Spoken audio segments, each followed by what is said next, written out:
Olá a todos, meu nome é Luiz, eu sou professor de física e nessa aula eu vou falar sobre vetores. Mas antes de falar sobre vetores, eu vou falar sobre aquecimento global. O que é o aquecimento global? O aquecimento global, ele é o aumento da temperatura média dos oceanos e da camada de ar mais próxima da superfície da Terra. Esse aquecimento dessa camada de ar, ela é chamada de efeito estufa. O efeito estufa ele é um processo natural e muito importante para a manutenção e desenvolvimento da vida. Se não fosse o efeito estufa, não existiria vida do jeito que conhecemos. O efeito estufa, né, é essa camada de ar, na verdade ela não é uma camada de ar, ela é uma camada de gases. Essa camada de gases, ela é formada basicamente por gás carbônico, metano, óxido nitroso e vapor de água. Essa camada ela é responsável por reter parte da radiação solar que chega até a Terra. Então, se o efeito estufa, baseado no que eu falei, se o efeito estufa é natural, então qual é o problema? O problema não é a causa natural. O problema é a ação do homem que está acelerando esse processo, através de liberação de grandes quantidades de gases que causam o efeito estufa.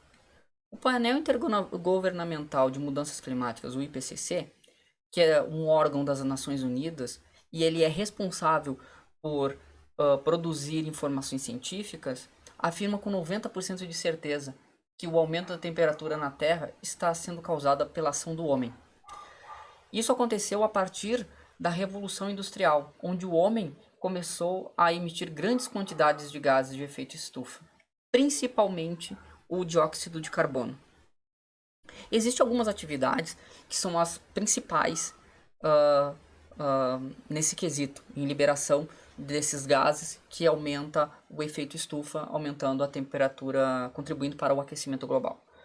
Uh, uma delas é a queima dos combustíveis fósseis, como derivado do petróleo, carvão mineral, gás natural. Isso tudo para a geração de energia. As atividades industriais, a agropecuária e o desmatamento. Eu deixei em negrito o desmatamento porque ele é um tema muito importante para o Brasil. Como nós temos grandes florestas, tratar sobre o desmatamento, sobre o assunto desmatamento é muito importante. O Brasil, ele é o principal, um dos maiores, na verdade, não é um dos principais, um dos maiores responsáveis pela emissão de gases de efeito estufa. Isso se acontece porque a gente mudou a maneira, mudamos o solo, como a gente utiliza o solo. Então, quando o agronegócio vai lá e destrói uma parte gigantesca da floresta para colocar, cultivar, por exemplo, soja ou criação de gado, essa floresta que ela destruiu libera uma grande quantidade de carbono para a atmosfera. Então, o Brasil ele é de fato é um grande contribuinte desses gases e nós temos que rever nossas políticas de emissão, né? Um exemplo bem recente é as queimadas do Pantanal. Aqui é um gráfico que eu tirei do INPE, tá? Que é as áreas de queimada no Pantanal do primeiro semestre de 2016 até 2020. Se vocês notarem, olha o quanto nós queimamos a mais em questão de 4 anos.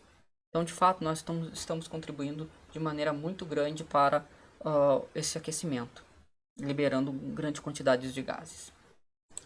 Aqui tem duas fotos que eu coloquei da queimada. E aqui tem um link que eu vou disponibilizar para vocês na apresentação da reportagem do G1, né, para vocês lerem bem sobre a matéria, sobre as queimadas no Pantanal em 2020. Aí agora a pergunta é, o que isso tem a ver com vetores? É que o seguinte, o aquecimento global, com essa liberação desses gases, os cientistas já notaram que existe um aumento da temperatura média no planeta, que fez com que parte das geleiras derretessem, aumentassem os níveis dos oceanos e, com isso, tivessem eventos climáticos extremos. Então, o que acontece? Para tratar de vetores, onde o vetor está inserido nesse contexto, é pegando uma das consequências do aquecimento global, que é esses eventos climáticos extremos, as tempestades, e indo mais a fundo, eu vou pegar e vou falar sobre o vento, né?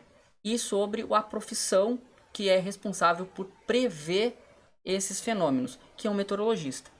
O meteorologista ele é responsável por estudar fenômenos de interação atmosférica, interação da atmosfera, utilizando conhecimentos da física, da estatística, computação, tudo isso para poder prever o tempo. Porém, lembrando que essa profissão vai além da previsão do tempo. Existem outras áreas muito mais importantes até que a previsão do tempo. E como é que eles utilizam isso para prever o tempo?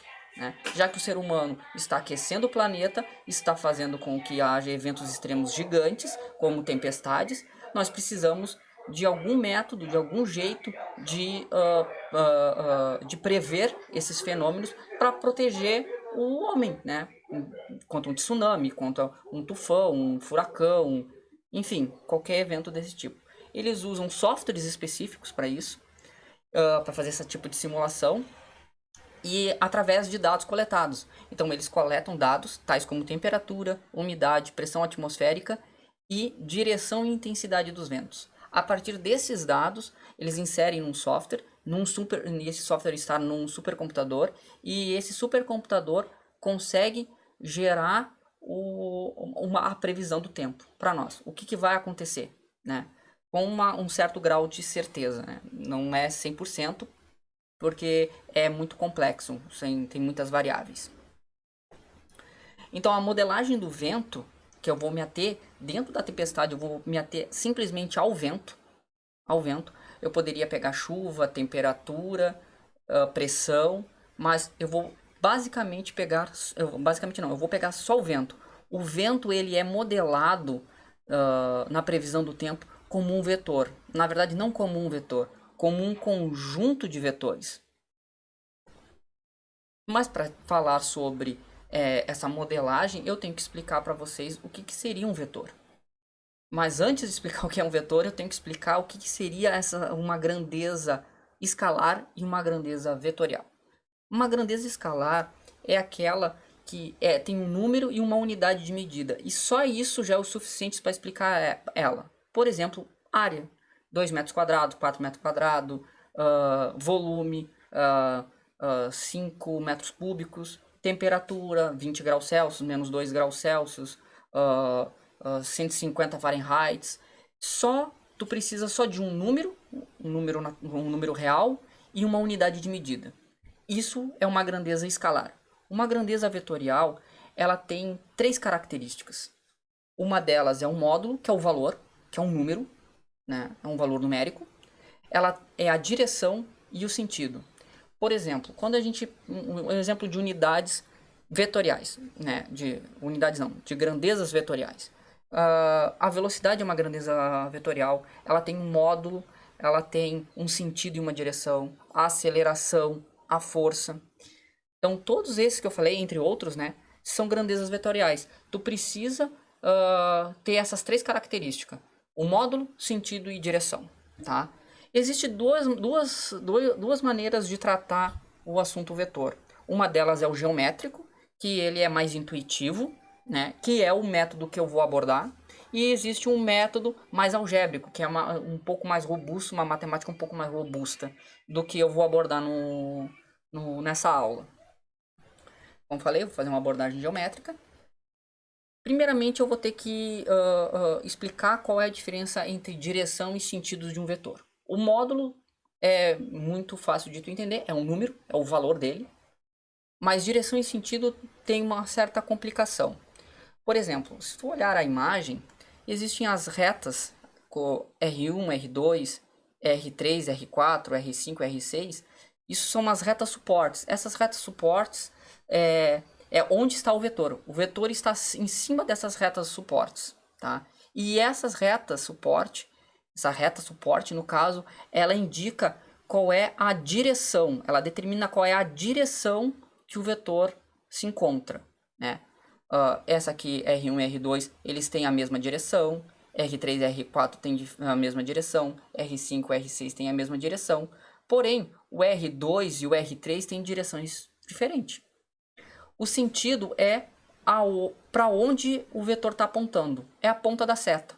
Por exemplo, se tu pegar um carro, pode ser um carro ou qualquer outro objeto, com uma velocidade de 10 km por hora, representado por esse vetor, que está em R1, então o sentido que ele está se deslocando é nesse sentido.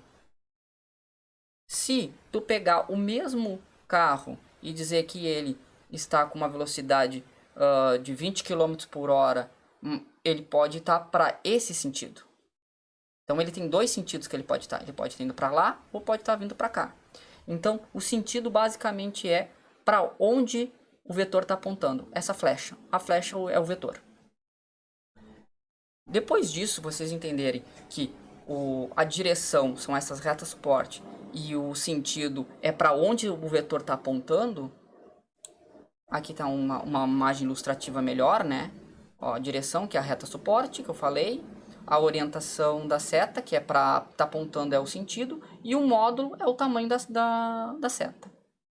Depois de falado isso, eu vou falar sobre duas definições importantes. Existem mais, mas essas duas são importantes para a nossa aula. Uma delas é que dois vetores são paralelos se seus representantes têm a mesma direção. Então, por exemplo, voltando a um exemplo anterior, esses dois vetores eles são paralelos porque as retas suportes deles são paralelas entre si. Esses dois também, esses dois também. A outra definição é a igualdade de vetores. Dois vetores eles só são iguais se tiverem o mesmo módulo, a mesma direção e mesmo sentido. Voltando para a imagem anterior, aqui nós percebemos que esses dois vetores eles são diferentes, esses dois vetores são diferentes, esses dois vetores são diferentes, porque eles têm o mesmo módulo, mesma direção, só que são de sentidos opostos. Então tem que cuidar isso. Isso são duas definições bem importantes sobre vetores. Os vetores a gente tem como fazer algumas operações com ele, né? Eu vou abordar 3 operações: a adição de vetores, subtração de vetores e a multiplicação por um escalar, por um número, né? Então a gente pode pegar um número natural, um número real, e multiplicar por um vetor. Bom, o primeiro assunto que eu vou pegar é a soma de vetor. Bom, como está explicado ali, consideramos um vetor U e um vetor W, cuja soma é U mais W. Queremos encontrar.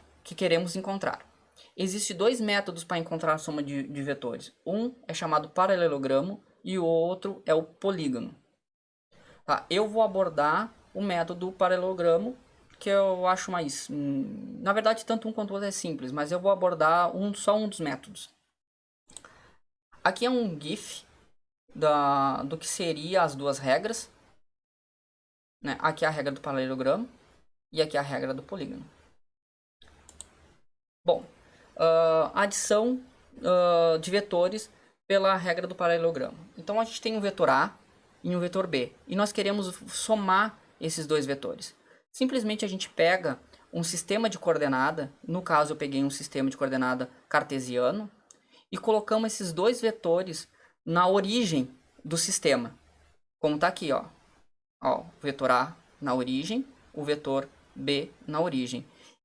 E pela regra do paralelogramo, nós pegamos e espelhamos esse valor de B no final do início de A. E espelhamos esse valor de A, projetamos B no final de A e projetamos A no final de B. E por fim, a soma deles é a origem dos dois vetores A e B ligado ao final das duas projeções A e B. Assim, nós temos a soma dos dois vetores. Então, é uma regra muito simples. Há alguns exemplos, se fizer uns 2 ou 3 exemplos, tu já pega o jeito e vai conseguir fazer tranquilamente. Então, ele é bem simples de fazer. Então, esse é uma adição de vetores. O próximo é a subtração de vetores. Geometricamente, a subtração de vetores se faz invertendo o sentido do vetor que se deseja subtrair. Eu vou mostrar agora para esclarecer melhor isso. Por exemplo, nós queremos somar o vetor A mais o vetor B. Então, somando o vetor A e o vetor B como a gente fez anteriormente, nós temos a soma dele, que é essa aqui, A mais B, pelas suas projeções de A e B no final de cada uma das suas respectivos vetores. Então, agora eu quero fazer o vetor A menos o vetor B. Então, simplesmente, a subtração é a soma do negativo de B. No caso, esse negativo de B que está aqui, simplesmente a gente vai inverter o sentido desse vetor. O vetor ele estava apontando para lá. A gente vai pegar e vai inverter para cá. Então, ele ficou negativo. E depois a gente procede da mesma maneira. Pegamos o vetor A, projetamos ele no final do vetor B, pegamos o vetor menos B e projetamos ele no final de A. E depois ligamos o início, né, a origem dos vetores ao final das suas projeções. E assim nós temos A menos B. Então, isso é subtração. É uma coisa bem simples. Fazendo alguns exercícios, vai ficar mais claro, né?